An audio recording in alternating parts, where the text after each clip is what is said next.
So, Jerry Ashton here, and welcome to a very special edition of 15 Minutes of Fact. Have you read the headlines recently? Are you possibly concerned about Big Brother and your civil rights? Well, stick around. I have a great show and a great guest for you today. Walking through this minefield we call home, and it's never safe to say that you're alone. Though it cracks its tax on facts perpetually, it's the land of the brave and not the home of the free. Big Brother's got his eye on you. Big Brother's got his eye on you. Big Brother's got his eye on you. And I do too. Yes, Big Brother has his eye on you, and his ears perk for any transgressions, and all under the guise of protecting your precious liberties. Hello, and welcome to a special extended edition of 15 Minutes of Fact, which will address today's headlines, and likely tomorrow's as well, dealing with a government-enforced wiretapping and collecting of social media communications, your telephone calls, your tweets, and God only knows, going through your garbage as well. So these really shouldn't be questions, but I'll pose them as such. Is Big Brother and technology destroying our civil liberties? Is the U.S. Constitution and our Bill of Rights under attack? Even more importantly, is technology being used against peaceful movements, such as Occupy Wall Street, and, of course, violating our civil rights? And lastly, what can I do? What can we do to protect ourselves against Big Brother? So our guest today, Rich Garboski, has been a child, a teenager, and now a graybeard in the technology revolution for the past 37 years. He is the president of eTechHelp, a technology consulting firm that provides advice, tech support, a whole range of internet services online from his company site called eTechHelp.com. Welcome to the show today, Rich. Well, Jerry, thanks for having me. Oh, it's a pleasure. No. Dive right in. Rich, from 1995 to 1999, you were the executive producer and host of Technology TV, obviously a technology talk show. That's where you and I share history, as you once interviewed me on that show when I was developing business-to-business collection software. I believe it's because of me that you won Viewer Choice Awards, Best Educational Instruction Series, Best Editing, Best Technical Effects. Is that not true? Yes, Jerry. Actually, it does go back quite a bit. That was back when the Internet was just starting to become more popular. And I started the show as a way to educate society, having been around technology my entire life. And I actually won the award for what we call an Internet Boot Camp series. I went on the air and produced about 20 shows covering every aspect of the Internet, from browsing to email to streaming radio. So we covered this wide range of subjects and really developed quite a following. But the most memorable show was my final show before I went off the air in 99. And I actually managed to book two of the men who created the TCP/IP protocol, which really gave birth to the Internet. They're commonly referred to as the founding fathers of the Internet, Dr. Robert Kahn and Dr. Vinton Cerf, both co-founders of the TCP/IP protocol, and it was their work and the work of many others that basically moved the Internet from a government project into the public domain. And that was one of my most memorable days of my life. I can imagine as a techie being able to spend an entire day and the days planning leading up to it, being able to ask the founders of the Internet how they did it, what they did, and it was really a great learning experience and really a great show for our viewers. And we left a couple clips up on our website that people will be able to look at and just kind of get a taste of what that was all about. As a matter of fact, what we'll do is we'll put that clip into the written portion of our show, 15 Minutes of Fact. Now, I don't have to worry about establishing your credentials. You have them. But from this point on, I want to advise the audience that this is to be the first of a two-part series. This one is designed to explore the history and background of governmental intrusions. The second one will be the how-to interview, how to protect yourself, your data, and your communications from Big Brother. So let's jump into today's headlines first, if you don't mind, Rich, and then weave in that history. The headlines, news reports, what is the excitement all about? Well, I mean, two two of the biggest stories that have come out just recently was a story, NSA gets FISA order, all of Verizon records. And this is a story of the NSA. As you know, there's over the last 5 years, there's been a tremendous amount of court cases, and there's been a tremendous amount of secrecy regarding, is the NSA collecting data on ordinary U.S. citizens, which is obviously a violation of the Fourth Amendment of our U.S. Constitution. And I have before me a copy of the actual top secret court order that the NSA made a demand, and it was approved for them to get all of Verizon records, everything, all U.S. citizens for a period of time. And, of course, they present this to the Foreign Intelligence Surveillance Court, called the FISA Court, and the order was granted on April 25th, giving the government unlimited authority to obtain the data for a specific 3-month period, ending on July 19th of this year. This is huge.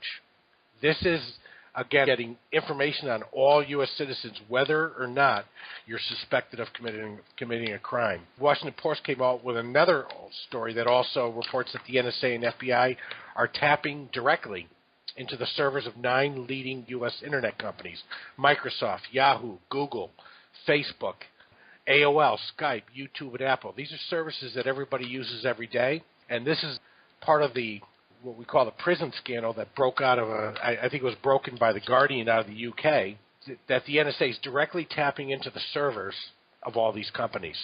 This is a real violation of the Fourth Amendment rights of everybody in this country and outside the country. That's pretty obvious. What I find interesting is that the Silicon Valley executives are actually denying all knowledge of this so-called top secret program that gives the NSA access to their servers. And I believe that wasn't there something in the way of a PowerPoint slide that was created to document this? Yeah, there was actually, I don't know where there's, again, this story is not even 24 hours old. I just picked up on it just yesterday. And yeah, there's actual NSA PowerPoint presentation on the top of the slides. We'll leave a link up for that on our website. There's the corporate logos of all the companies claiming to take a part in PRISM. And now the executives are saying, well, we're confused by the claims. You know, we operate under what we're required to do by law. We receive requests for information all the time, say about a potential terrorist threat or after the Boston bombing. But we have systems in place for that, the executives claim, quote unquote, as did others at most senior figures in their organization have never heard of PRISM or any other scheme like it. Now, this I find very, very skeptical. Trust me, I've been around technology my whole life, and there's no way that somebody could be tapping into your servers without you even knowing about it. Is there something also dealing with location data, whatever that is? This is another story that came out. I picked this up from the ACLU. One of the issues in a lot of this monitoring, which to me is probably the most invasive, because we all walk around with cell phones, and all these cell phones have location tracking.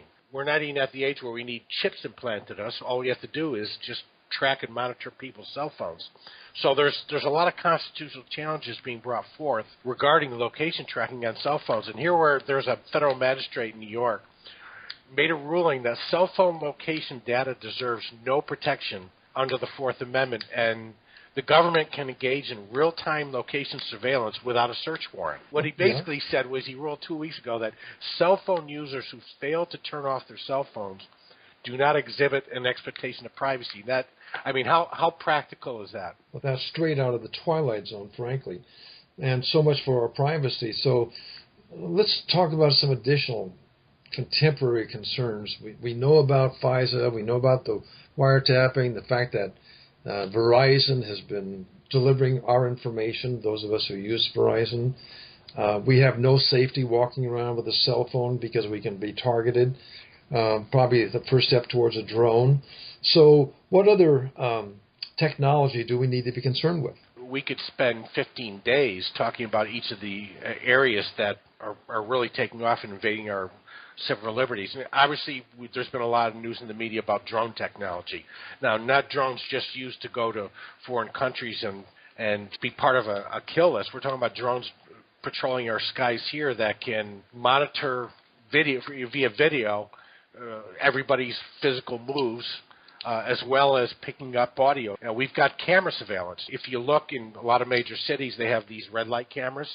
to keep people from speeding on the streets? Well, you take a city like New York City that has literally tens of thousands of cameras, and then you combine that with facial recognition technology and these electronic dossiers that are being built in these NSA spy centers.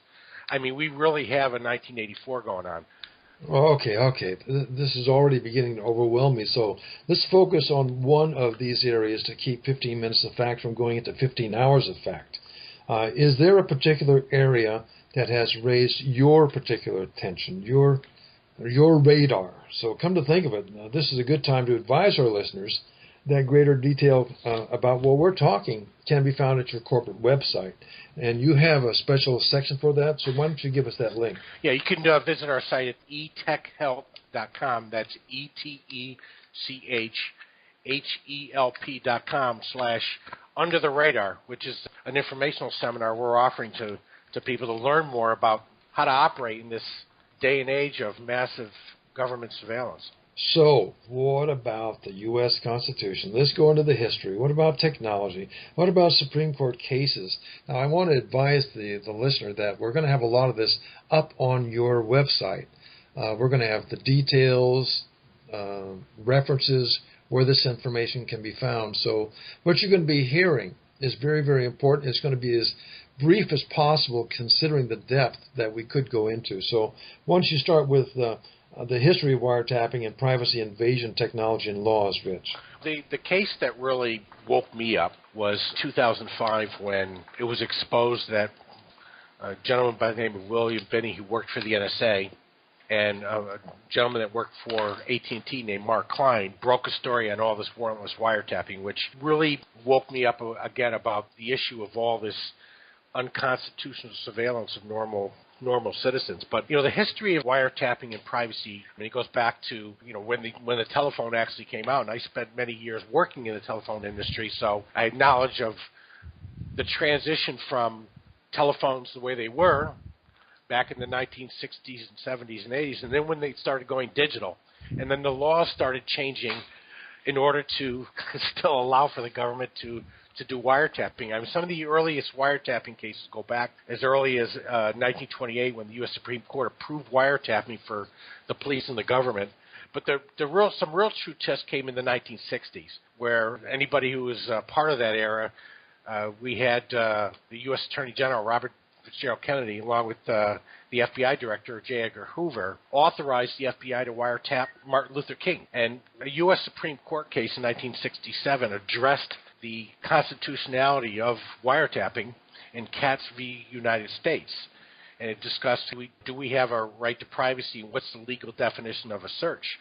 Basically, the outcome of that case was that case extended Fourth Amendment protections to all areas where a person has a reasonable expectation of privacy.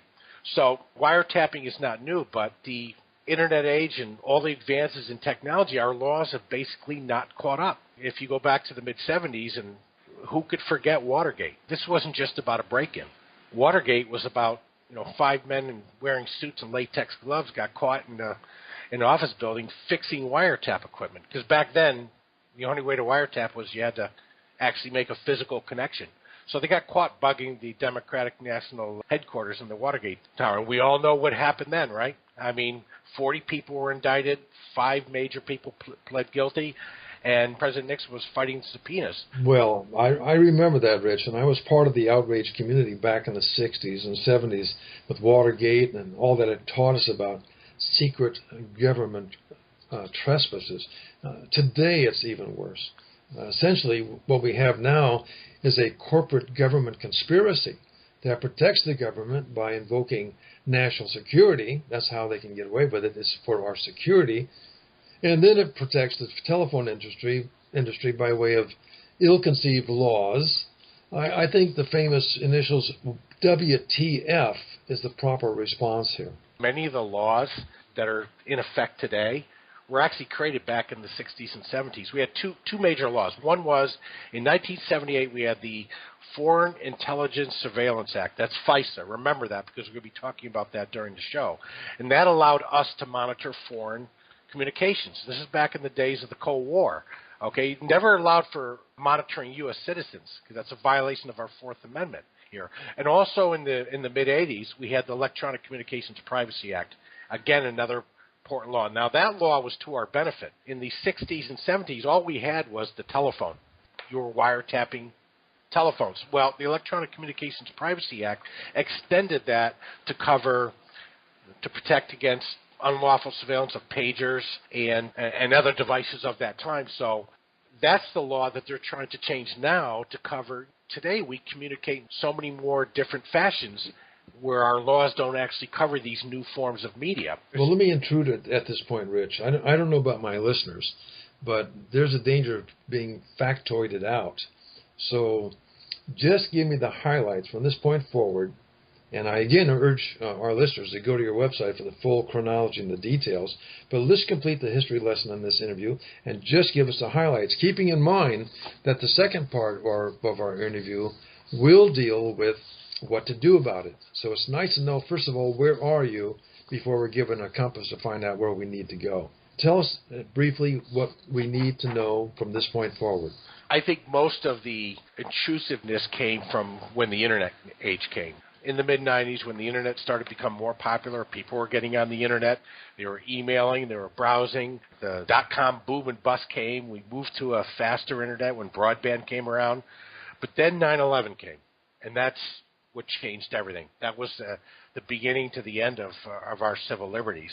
I mean, not even 8 weeks after 9/11, we passed the Patriot Act. Not even 8 weeks later. And then George Bush issued an executive order that authorized the NSA to conduct surveillance of certain telephone calls without obtaining the warrant from the secret court.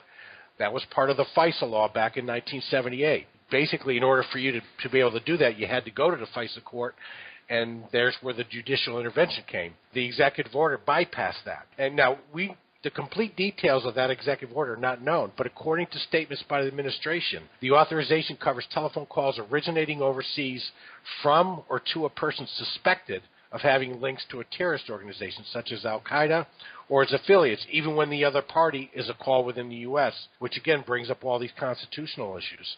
Okay, well, I want to go into something specific here. I know that there are people who have been whistleblowers that we're going to be discussing in our next segment where we're teaching people how to protect themselves. I'm talking about Mark Klein of AT&T and William Binney of NSA.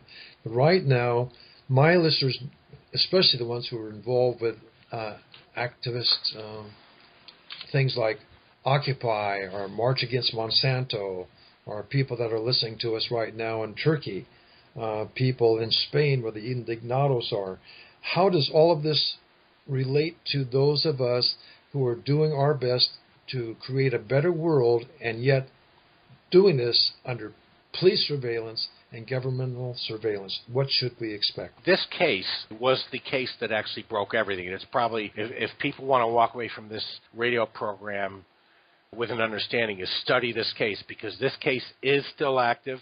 Many cases have come and gone, but this is a part of the lawsuit Jewel versus NSA. It happened as a result of these two individuals, or these two whistleblowers, coming forward. One guy was named was Mark Klein. He worked for AT&T, spent a good part of his life at AT&T, and he was wiring fiber in a data center. He noticed that there was this little room called Room 641B, and you needed NSA security clearance in order to enter the room.